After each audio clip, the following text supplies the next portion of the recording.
Good morning friends, welcome back. पिछले में हमने आपको बताया था 3 वाइटल साइन हमारे कंप्लीट हो गए थे। अब हम बात करेंगे चौथा वाइटल साइन, ब्लड प्रेशर। ये वीडियोस सारी की सारी जो आप देख सकते हैं ये हमारे कॉलेज के यूट्यूब चैनल है, SR pharmacy and nursing college. इसके यूट्यूब चैनल पे जाके आप सारी वीडियो पिछली देख सकते हैं। अगर आपने कोई भी वीडियो मिस कर रखी है तो वीडियोस में अगर आप नोट्स बनाना चाहते हैं तो पीछे डिस्क्रिप्शन में क्लियर दिया हुआ है, आप पॉइंट आउट करके उसको स्टॉप कर करके वीडियोस अपने नोट्स बना के रिवीजन के लिए रख सकते हैं। So let's start blood pressure. अब ब्लड प्रेशर होती क्या चीज़ है, तो ये एक पिक्चर है जिससे आपको समझ में आएगा कि ब्लड प्रेशर होता क्या है। ये हमारी आर्टरी क्या होती है, वो माध्यम होती है या वो वेन, वो क्या कहते हैं उसको, वो नली होती है, वो वेसल होती है जो हमारे हार्ट से ब्लड को हमारे बॉडी ऑर्गन्स तक पहुंचाती है। इसको हमेशा हम रेड कलर से डिनोट करते हैं। ये ब्लू कलर से क्या डिनोशन है, तो ब्लू कलर से डिनोशन होता है वेन्स का। हमारे सर्कुलेटरी सिस्टम में 2 चीजें होती हैं, ब्लड कैपिलरीज में आर्टरीज और वेन्स होती है। रेड कलर वाली सारी आर्टरीज है, ब्लू कलर वाली सारी वेन्स है। आर्टरीज क्या करती है, ये ब्लड को हार्ट से लंग्स तक लेके जाती हैं। वेन्स क्या करती है, लंग से ब्लड वापस हार्ट में इम्प्योर ब्लड लेके आती है। एक्सेप्ट वन एक्सेप्शन, यानी दोनों में एक एक्सेप्शन है।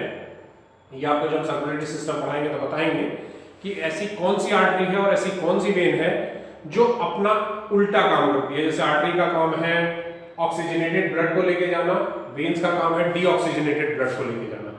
मगर हमारी बॉडी में एक आर्टरी और एक वेन ऐसी है जो एंटागोनिस्टिक काम करती है। अब आइए, ये पिक्चर है ब्लड प्रेशर होती क्या चीज है। That blood pressure is a force exerted by the blood against the wall of arteries in which it is flowing. जैसे अभी हमने पिछली डायग्राम में देखा था, ये ब्लड फ्लो कर रहा है, इसमें ये ब्लड जो प्रेशर एक्सर्ट करता है आर्टरीज की वॉल पे, उस प्रेशर को हम कहते हैं blood pressure. It is expressed in the terms of millimetre of mercury mmHg। इसको जैसे हमने आपको टेम्परेचर बताई थी, टेम्परेचर की यूनिट आपकी degree Fahrenheit and degree Celsius थी। पल्स रेट भी आपकी PR थी, पल्स रेट पर मिनट। ब्रीदिंग रेट भी आपकी BR थी, ब्रीदिंग रेट पर मिनट या रेस्पिरेटरी रेट पर मिनट। उसी तरह इसकी हमारी होती है मिलीमीटर्स ऑफ Hg, mmHg। 2 तरह के ब्लड प्रेशर होते हैं, 2 तरह के ब्लड प्रेशर, एक सिस्टोलिक ब्लड प्रेशर, एक diastolic blood pressure. Systolic pressure is the maximum of pressure exerted the wall of a vessel following ventricular contraction। जब भी हार्ट में, अगर आप सर्कुलेटरी सिस्टम आप क्लास 12 की बुक से एक बार रिवाइज कर लीजिएगा, हार्ट के 4 पार्ट होते हैं, 2 ऑर्गन 2 वेंट्रिकल। तो जब भी आपका वेंट्रिकुलर कॉन्ट्रैक्शन होता है तो वेंट्रिकुलर कॉन्ट्रैक्शन के बाद जो मैक्सिमम प्रेशर पड़ता है वॉल पे, that is a systolic pressure. उसके बाद diastolic pressure is the minimum pressure of a blood against the wall of vessel following closure of aortic wall, ventricular relaxation. जब ventricle relax करता है उस time पे जो प्रेशर पड़ता है हमारी आर्टरीज पे, उसको हम डायस्टोलिक प्रेशर बोलते हैं। So systolic is a higher pressure, higher reading, diastolic is a lower reading. अब ये ऑब्जेक्टिव है कि at the end of the class you should be able to recollect. हम ब्लड प्रेशर अगर हम पढ़ते हैं तो ब्लड प्रेशर पढ़ने के बाद, ब्लड प्रेशर का टॉपिक पढ़ने के बाद हमें क्या क्या चीजें पता लगती हैं। पहले तो डेफिनेशन ब्लड प्रेशर की, इसका वेरिएशन जो हमने आपको बता दिया। That blood pressure is the pressure exerted by the blood flowing in a vessel, specially arteries. Second measurement blood pressure का हम कैसे करते हैं, कोर्टोकॉफ साउंड होती है, कैसे मेजर करते हैं ये अभी यहाँ पे स्टेथोस्कोप है, स्फैग्मोमैनोमीटर है, हम आगे बताएंगे। फैक्टर्स कौन कौन से इफेक्ट करते हैं ब्लड प्रेशर को। सेकंड, पेरिफेरल रेजिस्टेंस क्या होता है। पेरिफेरल रेजिस्टेंस, जैसे आपने ब्लड प्रेशर रीड करना चालू किया तो आप बॉडी में प्लेन बॉडी से ले रहे हैं या किसी क्लोथ के ऊपर से ले रहे हैं, वो उसका पेरिफेरल रेजिस्टेंस होता है। ब्लड प्रेशर को रेगुलेट कैसे किया जाता है, इमीडिएट रेगुलेट कैसे किया जाता है, शॉर्ट टर्म रेगुलेशन क्या होता है, लॉन्ग टर्म क्या होता है, हाइपरटेंशन क्या होती है, हाइपोटेंशन क्या होती है, and physiology of treatment, blood pressure को कैसे ठीक किया जाता है या कैसे मेंटेन किया जाता है, ये हम इस टॉपिक्स में पढ़ेंगे। अब ये प्रॉपर एक डायग्राम बना के दिया हुआ है आपके स्टार्टिंग के लिए। That heart pumps blood through the blood vessel of circulatory system. Heart क्या करता है, ब्लड प्रेशर को पंप करता है सर्कुलेटरी सिस्टम के लिए।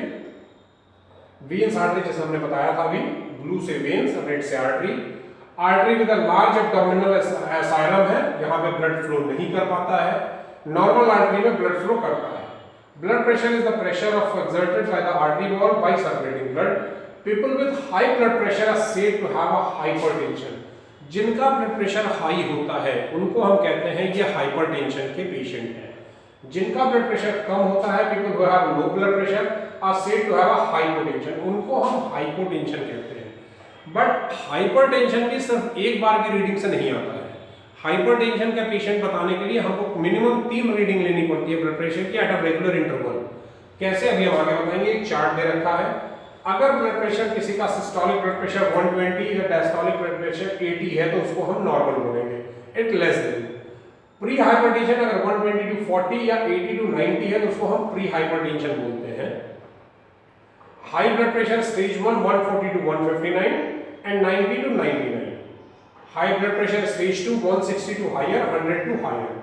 हाई ब्लड प्रेशर स्टेज 3 यहाँ पे इमरजेंसी केयर नीड होती है जब हायर ब्लड प्रेशर 180 से ऊपर हो जाता है और लोअर ब्लड प्रेशर भी 110 से ऊपर हो जाता है। सो बीपी इज मेजर। अब ये तो हमने आपको बता दिया कि एक रेंज होती है 120 to 80 की। अगर 120 to 80 के नीचे बीपी है तो ये हम मान के चलते हैं कि वो नॉर्मल पेशेंट है। उसी में stage pre hypertension stage 1 stage 2 and clinical care की जहां पे कंडीशन आती है। Second, BP is measure by using the instrument called BP cuff. Blood pressure जो हम मेजर करते हैं तो हम मेजर करते हैं ब्लड प्रेशर कफ से, जिसको हम कहते हैं स्फेग्नोमैनोमीटर एंड स्टेथोस्कोप। स्टेथोस्कोप सामान्य एक तरह का इंस्ट्रूमेंट होता है जो आप हर डॉक्टर के पास देखेंगे, जिसको हिंदी में हम आला बोलते हैं। And the average normal value is 120 to 80 mmHg for adults. Adults के लिए इसकी एवरेज वैल्यू होती है 120 to 80। अब आते हैं brachial artery and popliteal artery are the most common use. Brachial artery और पॉप्लेटियल आर्टरी का सबसे कॉमन यूज होता है मेजर करने के लिए। ब्रैकियल आर्टरी आपकी फोरआर्म में होती है, पॉप्लेटियल आपकी नी के पीछे। अभी पिक्चर में दिखाएंगे कहां पे होती है। It is measure by securing the BP cuff of the upper arm and thigh, placing the stethoscope on the brachial artery in the antecubital space and popliteal artery in the back of the knee. Pulse pressure is the difference between the systolic and diastolic pressure. जो pulse pressure आता है, जैसे मान लीजिए अगर किसी का blood pressure 130 to 90 है तो उसका pulse pressure आएगा 40। Systolic और diastolic के difference को हम बोलते हैं pulse pressure. For example this, हमने यहाँ 4 पोजीशन होती है हमारी बॉडी में, ब्रैकियल आर्टरी, पॉप्लेटियल आर्टरी, ये 2 सबसे कॉमन होती हैं। इस पोजीशन पे हम नापते हैं डॉर्सैलिस पेडाइस आर्टरी पे इन्फेंट्स का, और इस पे बहुत कम नापा जाता है। जनरली जब हमारी तीनों पोजीशन अवेलेबल नहीं होती तब हम चौथी पे नापते हैं रेडियल आर्टरी से। Position limb at the level of the heart, place cuff above wrist and auscultate radial artery. Radial artery पे हम एसिकुलेट करके देखते हैं। डॉर्सैलिस पेडिस पे पोस्टीरियर टिबिया आर्टरी पे हम देखते हैं, प्लेस कफ above the मेडाई और मेडिकफ, auscultate either the posterior tibia artery और द डॉर्सैलिस पेडिस आर्टरी। दोनों आर्टरी में से हम कोई भी आर्टरी को एसिकुलेट कर सकते हैं। ये सबसे कॉमन पोजीशन है जहां पे हम अपर लिम्ब पे लेवल ऑफ हार्ट पे लेके आते हैं और अपर लिम्ब पे हम लगा देते हैं बीपी कफ, और बीपी कफ लगाने के बाद हम पैल्पेट का एसिकुलेट करते हैं ब्रैकियल आर्टरी को। सेम पॉप्लेटियल आर्टरी, नी के पीछे हमने स्टेथोस्कोप लगाया, बीपी कफ लगाया और हमने एसिकुलेट किया पॉप्लेटियल आर्टरी। अब यही वो साइट थी जो आपको यहां पे दिखाई गई है। Upper arm using brachial artery common है, सबसे कॉमन है। Thigh around the popliteal artery, forearm using radial artery and leg using posterior tibia और डॉर्सल पेडिस। यही चारों डायग्राम है जहां से हम ब्लड प्रेशर मेजर करते हैं। अब ब्लड प्रेशर को कौन कौन से फैक्टर अफेक्ट करते हैं, ये है इसमें। पहली चीज तो डिजीज, अगर कोई बीमारी हो रखी है किसी भी प्रकार की, फीवर है, अस्थमा है, हार्ट की कोई कंडीशन है या और भी कोई डिजीज हो रखी है, तो ब्लड प्रेशर नॉर्मल रेंज से ऊपर नीचे हो जाता है। एज, छोटे बच्चों का ब्लड प्रेशर नॉर्मली हायर होता है, एडल्ट्स का blood pressure normally lower condition पे चला जाता है। हेरिडिटरी, देखिए ब्लड प्रेशर एंड डायबिटीज, इन दोनों में एक चीज होती है hereditary cause, because of genes. ये कंडीशन ऐसी होती है कि अगर आपकी फैमिली हिस्ट्री में किसी को हाइपरटेंशन या शुगर की बीमारी है या डायबिटीज है, तो वो सूनर और लेटर वो आपके आगे ऑफस्प्रिंग्स में या आप में वो रिफ्लेक्ट होगी। ब्लड वॉल्यूम हमारे कंट्री में इशू ये है कि एनीमिक कंडीशंस हैं फीमेल्स की, बहुत ज़्यादा फीमेल्स हमारी कंट्री में एनीमिक है। तो ब्लड का volume, weight, diet, hormones, salt आपका बीपी बढ़ाता है, इसीलिए जो हाइपरटेंशन के पेशेंट होते हैं उनको कहा जाता है आप लो सोडियम सॉल्ट खाइए या कम सॉल्ट खाइए। Caffeinated drink, environmental factors, physiological factors, stress and anxiety, gravity again the condition of altitude, जो रेस्पिरेशन है, जैसे जैसे आप एल्टीट्यूड के ऊपर चढ़ते जाएंगे आपका ब्लड प्रेशर बढ़ता चला जाएगा। Drugs, narcotics, alcohol and time of day.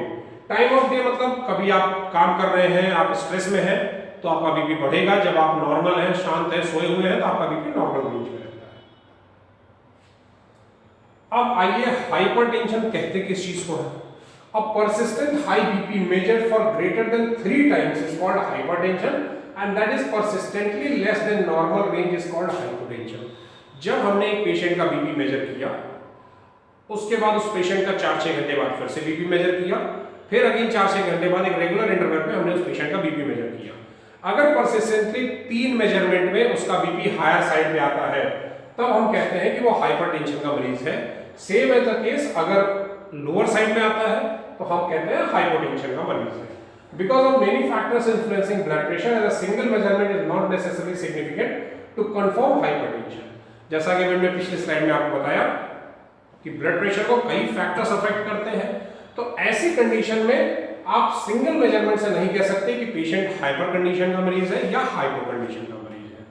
अब होती है प्राइमरी हाइपरटेंशन और सेकेंडरी हाइपरटेंशन। जब किसी भी टेंशन ब्लड प्रेशर हाई होने का या राइज होने का अगर आपको कॉज नहीं मालूम तो in that condition that hypertension is called primary hypertension, और अगर आपको कॉज मालूम है तो that is called secondary hypertension. For example when the cause of hypertension is known it is called secondary hypertension and when the cause is unknown it is called primary और essential hypertension. ये effect होते हैं hypertension के। अगर hypertension persistence बना रहता है, अगर आप लगातार टेंशन में रहते हैं, लगातार आपका बीपी ज्यादा बना रहता है, तो हो सकता है आपका विजन लॉस हो जाए, आपकी आईसाइट गड़बड़ा जाए, हार्ट अटैक आ सकता है, किडनी डिजीज हो सकती है, किडनी फेलियर हो सकता है, स्ट्रोक हो सकता है, it is a mental condition, जब हार्ट ब्लॉक हो जाता है, ब्लड ब्लॉक हो जाता है दिमाग में, हार्ट फेलियर हो सकता है कोई वॉल्व गड़बड़ हो जाए या आपको स्टंट लगाना पड़े, एंड सेक्सुअल डिसफंक्शन हो सकता है आपके सेक्सुअल ऑर्गन कायदे से काम न करें। अब जब हम ब्लड प्रेशर को एसेस करते हैं तो उसका पर्पस क्या होता है? पहली चीज, to obtain baseline measure of arterial blood pressure to subsequent evaluation. Minimum हमको क्या पता करना है कि पेशेंट की प्रेजेंट कंडीशन कैसी है, उसके बाद हम उसका सब्सीक्वेंट इवैल्यूएशन कैसे करेंगे कि हाइपरटेंशन का मरीज है, हाइपोटेंशन का मरीज है, परसिस्टेंट हाइपरटेंशन है या इर्रेगुलर हाइपरटेंशन है, to determine the client's hemodynamic status, उसके ब्लड का फ्लो कैसा है, उसका ब्लड बॉडी में ज्यादा है कम है, and identify and monitor changes in blood pressure. उसको जो मॉनिटर चेंज करेंगे मेडिसिन से उसका ठीक हो जाएगा, या उसको हमको मेडिटेशन देना पड़ेगा या योगा थेरेपी करानी पड़ेगी या नेचुरल थेरेपी से उसको ठीक करना। ये पिक्चर एक सिंपल पेशेंट, ये चीज याद रखा जाएगा कि जब भी बीपी नापा जाए तो your forearm suppose to be at your heart position, हमेशा नीचे लटका के या ऊपर उठा के हाथ नहीं बीपी नापा जाता, आपकी हार्ट की पोजीशन पे होना चाहिए आपका arm. These are the equipments जिसपे हम नापते हैं। पहला स्टेथोस्कोप, बता दिया आला। ये पिक्चर बनी हुई है आपके स्पेग्नोमैनोमीटर की, जिसको हम बीपी कप भी बोलते हैं, डिफरेंट साइजेस की है। ये छोटे बच्चों के लिए है, ये यंग एडल्ट्स के लिए, एंड ये प्रॉपर एडल्ट्स के लिए। This is the stethoscope. एक ईयरपीस होता है जो कान में लगा के सुनते हैं, बाइन्यूरल्स होते हैं, उसकी आर्म, रबर या प्लास्टिक की ट्यूबिंग होती है, ये बेल होती है जिसमें चेस्ट पीस या डायफ्राम होता है जिसको हम चेस्ट पे या बैक ऑफ द चेस्ट लगा के सुनते हैं।